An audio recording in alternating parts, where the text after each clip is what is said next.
Hello my lovely nerds, and thank you to everyone who voted for this video. This is a celebration vid to say thank you to all of you for helping me to reach 10,000 subscribers.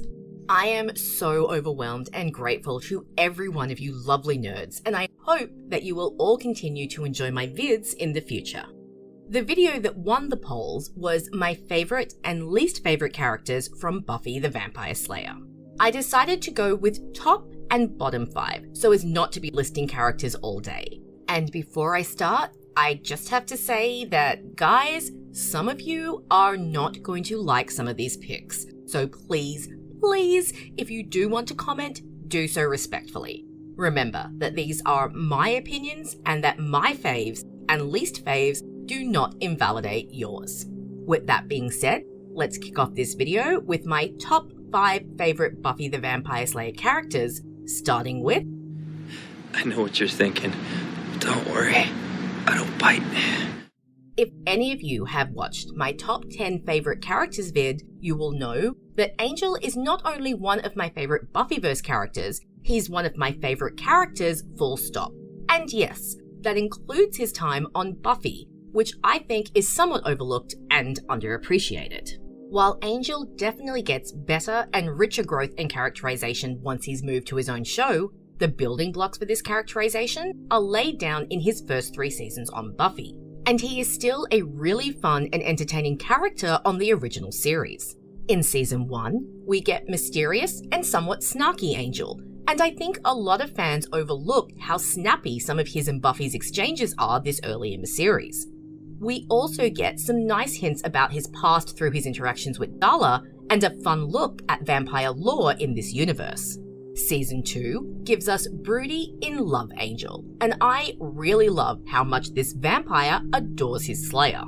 His and Buffy's relationship is one of my favourite aspects of the show, and the heartbreak that comes with him turning into Angelus is palpable. I also love the evil side to Angel, and how much fun David has playing the role. Angelus was one of the most terrifying and effective big bads of the series, and added greatly to Angel's characterization overall. Then lastly, season 3 gives us post-Angelus Angel, who's desperately trying to find his place again in the world, and much of his characterization in season 3 leads directly into his characterization on his own show, particularly in episodes such as Amends, Choices, and The Prom. So while, yes, Angel definitely grows more as a character on his own show, I still adore him on Buffy the Vampire Slayer, and he will continue to be one of my favourite characters, probably until the day I die. I may be dead, but I'm still pretty. Which is more than I can say for you. Buffy Summers being on my favourite characters list is actually a new development, because while Buffy as a series has long been one of my favourite shows, as a teenager, I never properly connected with Buffy as a character, nor did I particularly like her. I always admired traits that she possessed, but she was never a fave. Until now. Viewing Buffy through the eyes of a much older adult rather than a peer has finally allowed me to clearly see the character, how much she endures, the strength she possesses, and the way she pulls herself back from tragedy time and again. I think that Buffy is just a great character in general, especially given what she stands for and what she represents as far as female empowerment goes. But it's the nuances, the vulnerabilities, and the hidden facets to her character that made me fall in love with her this time around. I love how compassionate she is, and how she always tries to do the right thing. This is evidenced right from the pilot episode, when she blows off the popular Cordelia to befriend and prop up the shy and bullied Willow. Buffy cares so much about the people around her, and it's amazing to watch, especially in the early seasons of the show. She is also incredibly brave and has a strong sense of duty, but it's also endearing to watch this side of her clash with the carefree teenager that she wants to be. Having fallen so much in love with Buffy in my older years, I am now even more upset and appalled at how much she is punished in the later seasons of the show. In particular, season 6, which put her through so much unnecessary trauma that it really makes one wonder if the writers suddenly decided that they hated the character and were getting off on watching her suffer. But Buffy still pulls through, and her character will probably continue to be an inspiration to young women for years to come. I'm just glad that I can now appreciate her for the amazing character that she is. I like the quiet.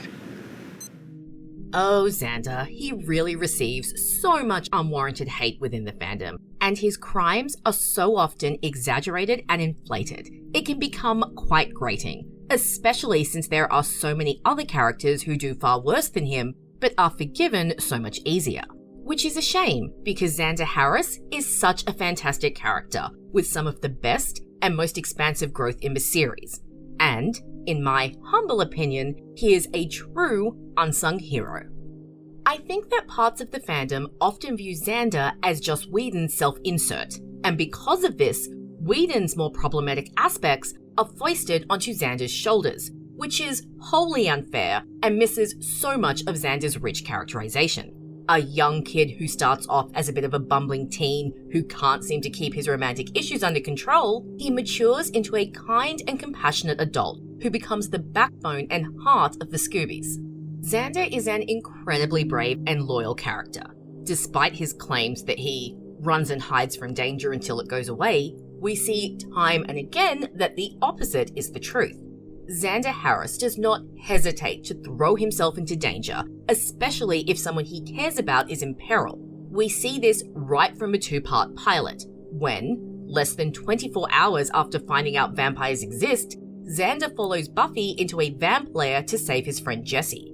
We also see him constantly come to Buffy's aid, continually protect and look over Willow, and even run through fire to rescue Cordelia. Xander is also incredibly flawed, and the way the show shines a light on and highlights these flaws, allowing Xander to acknowledge his wrongs and change, is actually quite refreshing, given how many other characters get away with far worse crimes that go unacknowledged. As I said before, Xander has so much growth over the series, maybe more than any character aside from Buffy herself. We watch him go from this awkward and directionless slacker with very little confidence in himself or his abilities to a mature and level-headed adult who finds his place in both the professional and supernatural world and is invaluable to Buffy and the Scoobies. It's my hope that more fans will start to look past the Whedon insert aspect and start to appreciate Xander more, because he really is one of the best characters in the show and deserves to be acknowledged as such. Hey, slang's what we were built for. If you're not enjoying it, you're doing something wrong. Way back in the day. In fact, longer ago than I would like to think of, when I first became obsessed with Buffy as a series, Faith Lehane was my absolute favourite character, due to a combination of Eliza's perfect casting, the charisma of the character, and deeply identifying with her. Now that I'm a settled adult and no longer identified with the troubled teen, I view Faith through even more sympathetic eyes than before, truly appreciating all the trauma she has undergone, the terrible choices she makes because of this, and the amazing journey she goes on, falling into the darkest places and pulling herself back out. Faith has amazing growth across both shows, but her start on Buffy will always be one of my favourite arcs. When she first blows into town, she is a breath of fresh air and definitely shakes things up in Sunnydale. The way her darkness, recklessness, and more carefree attitude is contrasted with Buffy's more cautious and responsible approach is fantastic, and not only strengthens Faith's character, but Buffy's as well. I will admit, on my most recent rewatch of the series, I did find some aspects of Faith's Start of Darkness a little weaker, especially when her accidental murder of Alan Finch is treated as a cold-blooded one instead of the tragic mistake that it was.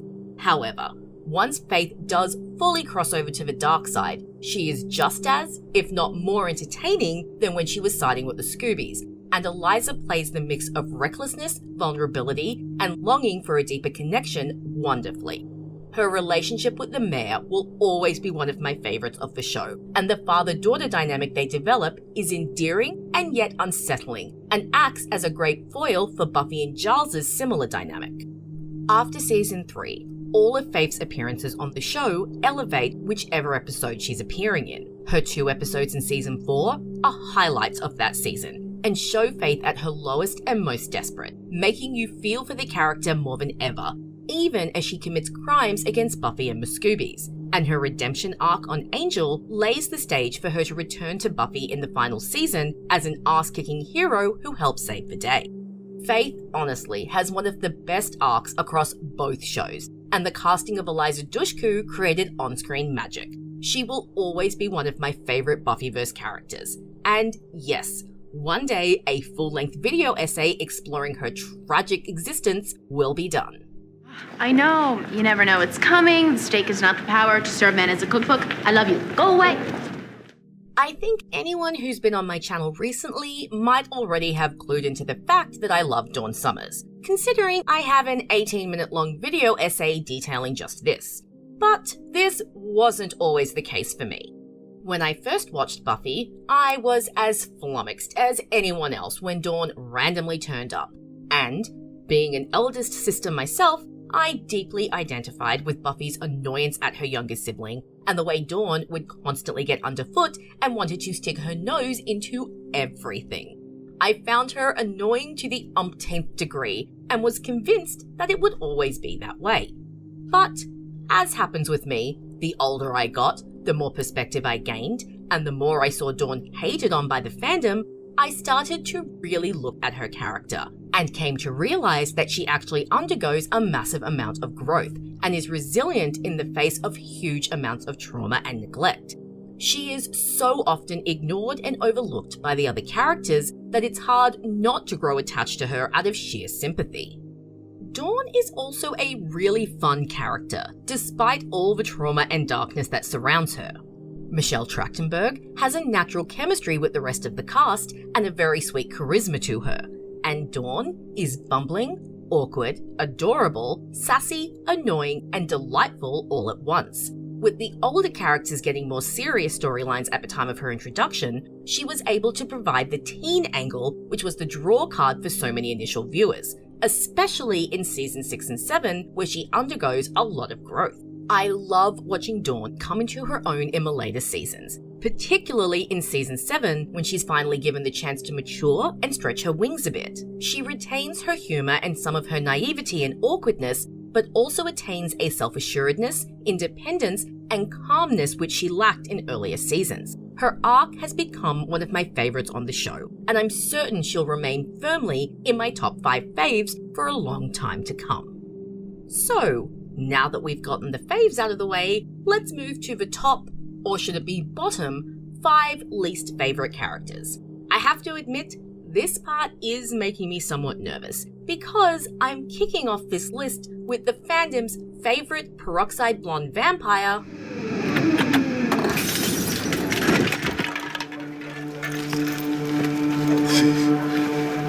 Home, sweet home. Okay, people, put your pitchforks down. Allow me to explain. My issues with Spike stem less from him as a character, although I do find a lot of his actions questionable at best and horrendous at worst, and more from the way he takes up unnecessary space in the narrative and the fandom, and how his so-called redemption is built on Buffy's pain and trauma, with her story pushed aside to make room for his. Not to mention, the way this ends up sending the message that it is the female victim's responsibility to rehabilitate her male attacker.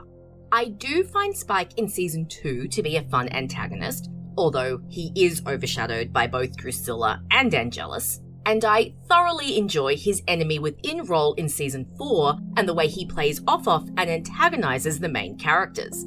He's a really fun addition to that season, and the narrative treats him as the villain that he is, while also expanding on his character a little.